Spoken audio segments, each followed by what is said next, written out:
오늘 가장 뜨거운 이야기를 들어보는 투데이 모닝콜입니다. 윤석열 대통령 탄핵 심판 선고가 임박한 것으로 전망되고 있습니다. 탄핵 심판이 어떻게 진행되고 있는지, 탄핵 심판 이후 전국은 어떻게 흘러갈지 국회 탄핵 소추단인 박은정 조국혁신단 의원과 함께 이야기 나눠보겠습니다. 안녕하세요. 안녕하세요. 윤석열 대통령 탄핵 심판 결론이 계속 미뤄지고 있잖아요. 전례에 비해서 보면 굉장히 더 미뤄지고 있는 것 같은데 이유가 있나요? 미뤄진다고 단정하기는 어려울 것 같습니다. 헌법재판소에서는 쟁점들에 대해서 좀 쟁점이 많거든요. 그래서 그 쟁점별로 평의를 하는 시간이 길어지시는 것 같고요. 그래서 아마도 이번 주 내에는 평의가 끝나고 평결 절차에 들어가서 저희는 이제 국회 탄핵소추단은 오늘이라도 선고 날짜를 공지해 주시기를 탄핵소추단으로 보내주시거든요. 그래서 기대하고 있습니다. 다들 이번 주 내에는 나와야 된다라고 예상을 하고 있는데 언제로 보세요? 목요일, 금요일? 아마도 오늘이나 내일이나 선고 일자를 공지를 하신다면 2, 3일 후에는 선고가 잡히지 않을까 싶습니다. 국민의힘 쪽에서는 이재명 대표 선거법 위반 2심 선고가 난 이후에 해야 된다라고 해서 그게 26일이잖아요. 다음 주 수요일인데 그게 좀 고려될 가능성도 있는 건가요? 전혀 없다고 봐야겠죠. 헌법재판소에서 대통령에 대한 탄핵 심판 절차는 절차대로 진행을 해왔고 지금 민주당 이재명 대표에 대한 형사재판하고는 전혀 별개의 사건이고 별개의 대상이기 때문에 그런 고려 자체가 없을 거라고 생각합니다. 그래서 헌법재판소에서는 그 부분은 전혀 고려되지 않을 거라고 생각합니다.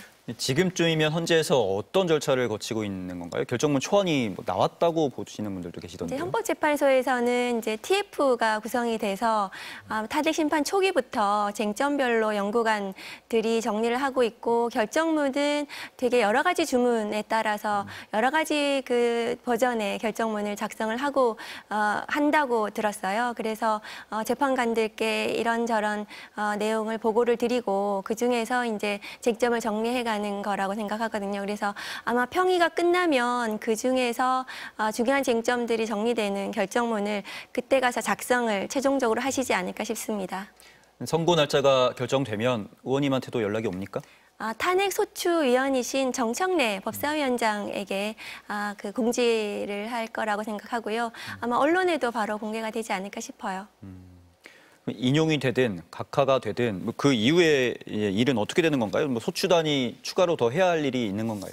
국회 탄핵소추단은 국민을 대리해서 그동안 검사의 역할을 했습니다. 그래서 탄핵 심판 기일에서 저희들이 윤석열 대통령의 내란 행위에 대해서 입증 책임을 마쳤고요. 그리고 선고가 끝나면 그 이후에는 그 선고에 따른 탄핵 인용 결정에 따른 집행이 이루어지겠죠. 그러면 파면 절차가 진행이 될 것으로 생각하고 그 후에 이제 또 행정부에서는 조기 대선 절차가 진행될 것으로 생각합니다. 국민의힘 쪽에서는 일부 각하나 기각, 각하 의견을 요즘 주장을 하시던데 각하라는 것은 절차적인 어떤 위법이 있었을 때 문제가 되는 거라서 그런 부분은 그냥 주장을 위한 주장일 뿐이고 그리고 기각 같은 경우에도 실체관계가 명확하기 때문에 그런 기각이나 이런 것들은 일어나지 않을 거라고 저희는 예상하고 있습니다. 네, 헌재 결정 이후엔 내란 우두머리 혐의에 대해서 형사재판 절차가 이제 진행돼야 할 텐데 한참 논란이 됐었지만 즉시항고를 포기하면서 좀 문제가 됐었잖아요. 윤석열 대통령 검찰총장 시절일 때 법무부 검찰 담당관이시기도 했고요. 근데 이제 즉시항고를 포기한 행위가 심우정 검찰총장의 그 결정이 감찰 대상이 될 수 있다 이렇게 보시나요?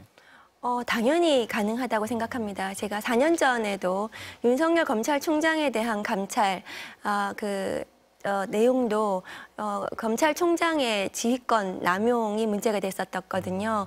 근데 이번에 심우정 검찰총장의 즉시항고권 포기 지휘는 특수본에서는 즉시항고 의견을 냈음에도 불구하고 그것을 포기하게 한 거거든요. 그런데 특수본 지침이나 저희가 대검의 지휘권 관련해서도 법에 있는 것을 수사팀에서 행사하겠다고 하는 것을 못하게 할 권한은 없습니다. 그러면 그것은 심우정 검찰총장의 지휘권 남용으로 봐야 되고 그것은 감찰이나 징계 사유에도 해당할 뿐더러 형사적으로도 저는 직권남용이나 이런 부분들도 문제될 수 있다고 생각합니다. 윤석열 대통령의 내란 우두머리 혐의뿐만 아니라 내란 가담자들에 대한 재판도 계속 진행되고 있잖아요. 김건희 여사도 내란에 좀 연루돼 있다고 보십니까? 그 김건희 여사가 직접적으로 이 내란과 관련해서 어떤 역할을 했는지는 아직 뭐가 나오지는 않은 것 같습니다. 그렇지만 김건희 여사가 지난 3년 동안 윤석열 대통령의 국정에 관여했다는 그런 여러 가지 그 개입 증거들이 정황들이 많이 나왔잖아요. 그렇다면 이 내란 사태와 관련해서도 김건희 여사의 역할이 저는 있었을 거라고 추측이 되거든요. 그런데 그런 부분에 대해서는 수사나 뭐 이런 부분들이 아직 진행이 되지 않고 있어서 사실 좀 막혀 있다고 생각을 합니다. 그래서 내란 관련해서는 특검법으로 그런 부분들까지 포함해서 밝혀야 된다고 생각합니다. 경호처가 경호 3부장 해임 의결을 했어요. 뭐 그 소식은 들으셨죠? 네, 언론에 보도 난 거 봤습니다. 그대로 해임이 되는 건가요? 네, 해임이 의결돼서 아마 최상목 권한대행이 승인을 하게 되면 해임 절차가 진행이 될 텐데 저는 위법한 이 직무명령, 그 경호처에서 적법한 체포영장을 막으라는 위법한 명령에 대해서 수행을 하지 않은 이런 경호 저 직원에 대해서 해임을 의결한다는 것은 있을 수 없는 일이거든요. 그러니까 법이 전도된 것이죠. 그래서 이것은 굉장히 부당하고 위법하다. 그래서 나중에 법적으로는 당연히 뭐 바로워질 것이지만 이렇게 국민들께서 이 경호처의 불법 행위를 묵과하시지는 않을 것이다. 이렇게 생각을 하고요. 그리고 그 김성훈 경호차장에 대해서는 구속영장이 지금 네 번째 신청이 됐습니다. 그래서 서울고검에서 영장을 청구해야 된다는 또 결론도 내렸었잖아요.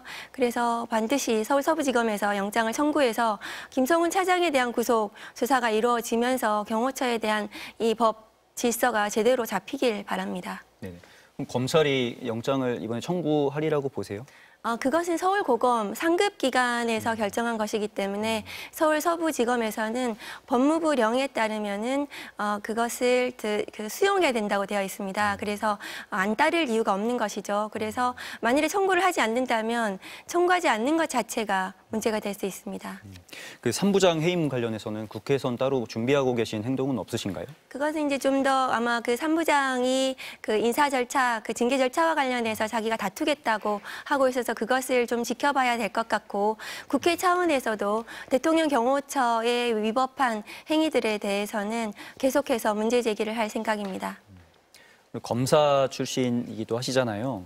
지금 윤석열 대통령에 이어서 한동훈 전 대표도 대선 출마를 앞두고 있는 걸로 알려지고 있는데 이런 검찰 출신들의 이런 대권 행보 이거 어떻게 평가하세요? 한동훈 전 대표는 사실상 윤석열 정부의 황태자였고 윤석열 정부 실패에 저는 가장 큰 책임이 있다고 생각하거든요. 그래서 더 이상 윤석열 이후에 그러니까 윤석열이 실패한 탄핵되고 난 이후에 본인이 대선 주자로 나서는 것은 매우 부적절하다고 생각합니다. 그리고 그 저를 포함해서 검사 출신들이 이렇게 그 정치의 전면에 나서는 것, 특히나 그 윤석열 대통령 같은 경우에는 검찰총장 시절에도 굉장히 정치적인 논란을 일으키고 했던 그래서 마침내 정치에 나서고 대통령 권력까지 나아간 이런 행위 자체는 검찰의 정치적 중립성에 심각한 위협이 되는 행위였습니다. 그리고 검사는 그 이분법적인 사고, 특히 특수부 검사들은 상대를 악마화하고 피의자에 대해서 그 수사를 통해서 이 이분법적인 사고를 통해서 그 수사를 하고 구속을 하고 그 후에 나중에 무죄가 나도 책임지지 않는 이런 행태들을 많이 보여왔었거든요. 그래서 그 정치, 그러니까 국민을 살리는 이런 정치에는 좀 적합하지 않은 사고 체계를 가지고 있는 것이 아닌가, 검사들은. 그래서 저는 이제 검사들이 너무 많이 이 정치에 나서는 것은 저는 그 국가를 위해서도 좋지 않다. 특히 윤석열 대통령을 통해서 국민들께서 경험을 하셨다고 생각합니다. 근데 구조적으로 좀 해결하지 않으면 근본적으로 해결이 안 될 것 같은데 당연히 검찰개혁 얘기가 나올 수밖에 없을 거고 정치권과 검찰이 좀 분리될 수 있는 그런 검찰개혁 방안이 있나요? 네, 이번에 그 내란숙의 내란숙의 재판을 받는 윤석열 대통령에 대한 구속 취소와 즉시항권 포기로 검찰에 대한 분노, 국민적 분노가 굉장히 더 극에 달했고 높아졌다고 생각합니다. 그래서 그것이 검찰 개혁의 동력으로 이어질 거라고 생각하거든요. 그래서 검찰 개혁과 관련해서는 작년에 조국혁신당에서 검찰 개혁 입법을 네 가지 법을 이미 발의를 해놓은 상태입니다. 그래서 아마 민주당, 특히 야당에서도 국민의힘도 마찬가지입니다. 검찰을 정상화시키고 제대로 된 검찰 개혁을 할 수 있도록 국회 차원에서도 그리고 온 국민이 힘을 모을 때라고 생각합니다. 다시 헌재 얘기를 좀 해보자면 국민의힘이 헌재 결정에 승복하겠다 이런 입장을 밝혔어요. 이거 진정성 있다고 보십니까? 이 승복과 관련해서는 사실은 이 내란 행위를 저지른 피청구인 윤석열 측이 윤석열 대통령이 승복을 해야 되는 것입니다. 그리고 국회는 국민의힘 포함해서 국회는 국민을 대리해서 검사 역할로 탄핵 소추를 한 것입니다. 그렇기 때문에 국민의힘에서 지금 승복 운운하는 것은 좀 어폐가 있습니다. 그리고 국민의힘은 탄핵 소추단에 참여할 것을 요청했는데도 불구하고 들어오지 않았어요. 그리고 그 밖에서 계속 지금 절차와 관련해서 문제를 제기하고 승복을 지금 얘기하고 있는데 승복을 해야 된다면 윤석열 피청구인 본인이 승복을 해야 됩니다. 국회나 이 상대방이 없고 국민이 승복해야 되는 것은 아니지 않습니까? 그래서 이 탄핵 인용 결정에 대해서는 윤석열 대통령 측이 윤석열 대통령 본인이 오늘이라도 승복의 메시지를 내야 된다고 생각합니다. 오늘 말씀은 여기까지 듣겠습니다. 고맙습니다. 감사합니다.